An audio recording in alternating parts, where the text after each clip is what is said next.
Баршаларыңызға сәлем. Бүгін сіздерге тез әрі дәмді болып шығатын тағам түрін ұсынбақшымын. Ол бізде брюзоль деп аталады. Ең алдымен фаршымызды осылай дөңгелектеп бөліп аламыз. Бөлек ыдысқа бір дана жұмыртқамызды жарып, оның үстіне фаршымызды салып, жақсылап араластырамыз.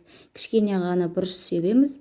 Біздің фаршымыз тұздалған еттен тартылғандықтан мен тұз қосқан жоқпын. Сіздер кішкене ғана тұз сепсеңіздер болады. Енді қызып тұрған табаға кішкене ғана май құйып, фаршымызды саламыз. Шанышқының көмегімен дөңгелек пішінге келтіріп, бетін жауып қоямыз. Осылай екі бетін пісіріп аламыз. Бізде от орташа деңгейде жағылып тұр. Әр қайсысын осылай пісіріп аламыз.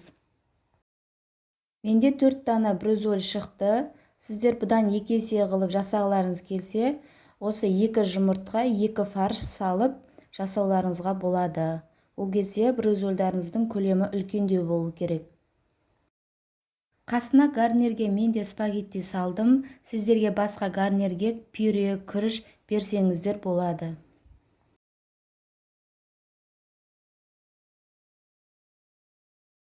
Мінекей достар, біздің брюзольдарымыз дайын болды. Жақсылап орап, қасына неше түрлі жаңағыдай салаттар салсаңыздар болады, әрлесеңіздер болады. Мен жай ғана осындай кетчуппен ғана әрлеп қойдым. Өте дәмді болды, тез жасалынатын тағамдардың түрі. Ас болсын.